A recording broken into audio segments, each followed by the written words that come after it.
Buenos días, Ecomundo, ojalá 4RD. Ecomundo hoy en mangas de camisa decidió quitarse el saco y le dije a los muchachos en todo el maravilloso cuerpo técnico de CERTV, tanto el equipo de dirección como el que está en la planta aquí, que tienen una gran profesionalidad en el manejo de su trabajo. Como ustedes ven, es toda una producción. Las imágenes que ustedes ven ahí se dialogan y la parte del piso pues toma aquellas imágenes que se van a grabar, pero también está presente en todos los detalles que se van presentando. Igual arriba, el equipo de dirección presidido por Johnny, abajo por Ricardo. Es interesante porque en el día de ayer los precios del petróleo cerraron a la baja por un incremento de los inventarios de crudo en los Estados Unidos.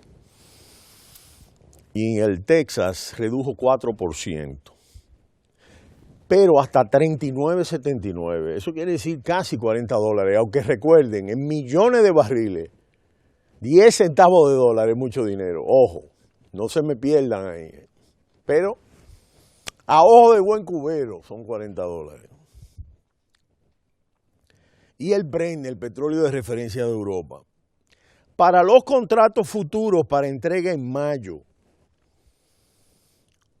ese mercado de futuros de Londres para entrega en mayo, los valores a que terminó el Texas, que es de referencia norteamericana, es el NYMEX en la ciudad de Nueva York y el Brent en el mercado de futuros de Londres. Pero aquí hay un hecho y es que están en los $40. Es decir, el Texas 39.79 y el Brent 40.47. Pero ambos reducción de 4% el Texas y de 1,32%. O sea que la racha bastante pronunciada que cambia el piso a cerca de 35, una banda entre 37 y $40. Bastante alto con relación a lo que pensaron las firmas de corretaje, las firmas, los fondos de inversión, los analistas, de que esto podía llegar a $20 hasta los organismos internacionales de energía. Pero ¿cuál fue el dato? Se conoció un nuevo incremento semanal de la reserva de crudo de Estados Unidos, que se incrementó en 9,4 millones de barriles y se situaron por encima de 532,5 millones de barriles y sigue en máximos históricos de 8 décadas. Hace 80 años no había tanto inventario y el problema es que esta semana se incrementaron en 9,4 y eso lo que viene a decir, tal como explicamos en Ecomundo, que era más fácil derrotar al fracking por bajísimos precios que por precios más altos, porque eso lo que le da es alimento para reanimar al fracking, que tiene costos cerca de 37, 38, depende del apalancamiento financiero y de la calidad de la explotación y la tecnología, ¿no? De la productividad. De manera que la posibilidad de intervenir en el mercado en abril, en la reunión de la OPEP y los otros países, es un poco certera, además de que sabemos que ellos necesitan colocar petróleo, Irán, lo hemos explicado, pero de que el petróleo se va a quedar en una franja diferente, 12, 13, $14 más alto de lo que había. Y eso es mucho en millones de barriles de petróleo. Es decir, $14 es mucho, hablando de millones, millones. Y claro, aquí lo que se está viendo, que se pensó que la reducción de los precios del petróleo iba a propiciar o podía propiciar beneficios globales que permitieran que las economías avanzadas progresaran y pudieran sobrevivir, y de acuerdo a muchos expertos, a los que consideran una situación difícil, que es sobrevivir en un contexto de tipo de interés bajos, o en cero o negativas. A diferencia de otros episodios sufridos en el pasado, es que esos tipos de interés nominales se encuentran en cero o por debajo de cero, en las economías avanzadas. Y eso es un hecho relevante y justamente lo que muchos analistas de mercados de inversión se han dado cuenta es que si el petróleo seguía bajando, y eso lo analizamos aquí en Ecomundo, el apalancamiento de la banca europea y de la banca norteamericana en torno al fracking y en torno al petróleo. Los precios del petróleo cada vez más bajos podían implicar impagos soberanos de estados y corporativos de empresas privadas, lo que hubiese aumentado el nerviosismo en los mercados financieros. Y lo que se plantea es justamente cómo el Fondo Monetario Internacional pensaba, pero no ha podido medirlo. Dice que no ha habido hasta ahora, todos sus indicadores no le permiten afirmar que la reducción de los precios del petróleo ha favorecido el incremento. Aquí unos economistas que me merecen mucho respeto, gente brillante, que por algunas informaciones que demostraban que había un excedente financiero en el bolsillo de los consumidores. Yo dije aquí en un estudio que cada norteamericano tenía 300 y pico de dólares en la cartera mensuales adicionales por el combustible. Y eso es mucho dinero en Estados Unidos, con una gasolina barata, eso es para coger carretera. El problema es que esos beneficios, que era esa renta diferencial que existía en los consumidores y en las empresas que le costaban menos los combustibles para su operación, no se han traducido en un incremento, no ha podido ser medido, no ha tenido significación. Y este es un hecho importante. Y por supuesto lo delicado era que bajar mucho en el precio del petróleo podía llevar estos impagos corporativos y podía generar una retroalimentación negativa en los mercados financieros. Y ya el fondo va a publicar a mediados de abril en su informe Perspectiva del Crecimiento Mundial, solo dedicado a los precios del petróleo, y estaremos atentos aquí en Ecomundo para analizar con detalle estos aspectos que son fundamentales para entender lo que está pasando. Fíjense cómo es una red, la globalización es esto, todo está interconectado. Y por ello, todos estamos participando en la historia que ha hecho Obama en Cuba, romper el paradigma de la Guerra Fría y todas las implicaciones de la apertura a Cuba. Esto es, desde el punto de vista de negocios, de empresarios norteamericanos, desde el punto de vista de una población cubano-norteamericana que está ansiosa de volver a la isla, y de los cubanos que están ansiosos de ir a Miami, de visita. Hay mucha gente que se quiere quedar en Cuba, que para qué ir para Estados Unidos, ¿no? El problema está justamente en que hay aquí, a diferencia de Vietnam, una situación particular. Y es que están a 110 millas y realmente el socialismo, desde el punto de vista económico, fracasó, pero fracasó desde el principio, ¿no? Entonces, el punto es esa discusión, si Cuba va hacia el modelo vietnamita o va a un proceso de democratización. Es la apuesta de Obama y en la que yo creo. Yo pienso que finalmente se hará la apertura y Barack Obama se reunió, yo presenté la foto aquí, con toda la disidencia cubana, todos los representantes. Hay una foto en el periódico El País, yo leí los nombres en ciclos radio de cada uno de los que estaban ahí.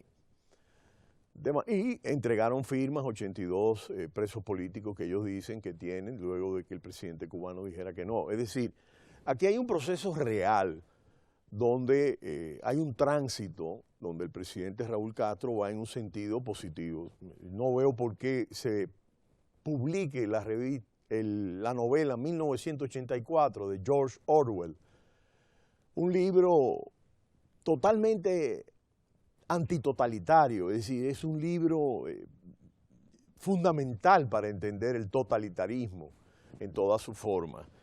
Y él fue un luchador internacionalista que peleó en la Guerra Civil Española y un anti-estalinista profundo, es decir, no solamente desde el punto de vista de la crítica del capitalismo, sino desde el punto de vista del estalinismo. Luego, el hecho de que en Cuba se publique esa obra, auspiciada por el Estado, y que Rolling Stone llegue a La Habana, yo creo que hay unos tambores de apertura democrática que se irá imponiendo. Esa es la tesis real, señores. Se irá imponiendo, los turistas la irán imponiendo, la realidad la irá imponiendo. Ahí hay una economía de pobreza, de incapacidad. Ya el sector privado es por mucho el principal de pequeñitos empresarios, ¿no? Y Cuba tiene un enorme potencial. Pero por otro lado, todos somos Bruselas. Porque esa es la internacionalización, esa es la globalización. O sea, las implicaciones de este ataque terrorista son gigantescas, porque son 32 muertos, 200 heridos. O sea, ataca por Bruselas. Y es un hecho muy significativo, porque es una debilidad por un frente delicado. Bélgica es la ciudad de la Unión Europea. O sea, perdón, Bruselas. Y esto es un hecho muy sintomático, porque es complejo, señores. O sea, la situación de la tragedia de Siria, con más de 250.000 muertos y todos esos millones, 11 millones de migrantes, aquí simple y llanamente lo que está planteando son hechos muy contundentes que han impactado con la migración a Europa en un momento de lento crecimiento y tendencia a la deflación, y con un índice alto de desempleo, cerca de 10%. Es decir, aquí hay un tema muy crítico, ¿no? Ni siquiera Alemania, la locomotora alemana, pasa de 1,8%. Es decir, aquí hay un tema delicado. Pero bueno, con la desaceleración de China, y se pensaba que esto era fácil, que China iba a cambiar de un modelo de exportación y consumo. Señores, eso va a costar varios años, señores. O sea, cualquier trayectoria, hasta de cualquier cosa, va a implicar un tiempo de ajuste. Ahora, lo que sí yo he dicho, llegado a Obama, Argentina, es que Brasil pidió una reunión del Mercosur para tratar la crisis de Colombia, de Brasil. Y nosotros tenemos unas gráficas aquí sobre la economía brasileña. Y es interesante porque lo vamos a continuar analizando, porque aquí hay un grupo de personas apostando al derricadero económico de Brasil. Y la verdad que yo no sé con qué fines lo está haciendo, porque toda la economía mundial y todos saldríamos perdedores. Es decir, yo no entiendo por qué descarrilar un proceso institucional, porque eso no es Venezuela. El que se monta como presidente de Brasil, y todos los estudios dicen que la política económica, la política macroeconómica se continuó igual cuando pasó de Fernando Henrique Cardoso a Luis Ignacio Lula da Silva. Es decir, esa es una economía ya prácticamente casi avanzada. Es decir, eso no. Es muy fácil hablar que no aprovecharon el boom de las materias primas, pero bueno, Canadá depende de materias primas, Noruega depende de materias primas, Nueva Zelanda, Australia. Es decir, yo creo que solamente plantear los términos desde ese punto de vista no es correcto. Vamos a continuar analizando estas gráficas, pero sí es un hecho que hemos querido destacar muy bien, es que la economía de Brasil, y Dilma ha tomado medidas de política económica que le hemos discutido aquí, que han implicado una reducción de varios ministerios y varias instituciones, un recorte importante. Ha habido un intento real de recuperación con políticas económicas anticrisis, y todavía Brasil tiene la posibilidad real de recuperarse, pero llevarlo al despeñadero sin condiciones reales de juridicializar la política. Es decir, ahora afortunadamente un juez acaba de inhabilitar al otro sobre el caso de Lula da Silva, pero la verdad que es inaudito que se pretenda en el 2016 hacer algo con la principal economía de América Latina y una de las 10 primeras del mundo, y uno de los BRICS, en un gobierno que asumió el poder por la vía electoral y que tiene 2 años asediado por todas las vías. Y eso es incorrecto. Y yo imagino que Obama, que ha demostrado ser un hombre con una gran visión aplicando las políticas keynesianas a diferencia de Europa, debe hablar con Macri porque Macri acaba de pedir al Mercosur para apoyar a Brasil institucionalmente. Luego, yo creo que Obama sabe muy bien, porque ha recibido a Dilma Rousseff en la Casa Blanca, y ahí no se recibe a cualquiera en la Casa Blanca, ni nadie llega al jardín en la Casa Blanca, ahí todo está estudiado. Pero lo dejamos, ahora que estamos en Semana Santa, con una reflexión. Señores, viajen con prudencia, con tranquilidad. Y si van a disfrutar, traten de hacerlo con mesura. Ecomundo, ojalá 4RD. No le cambie, cita cultural.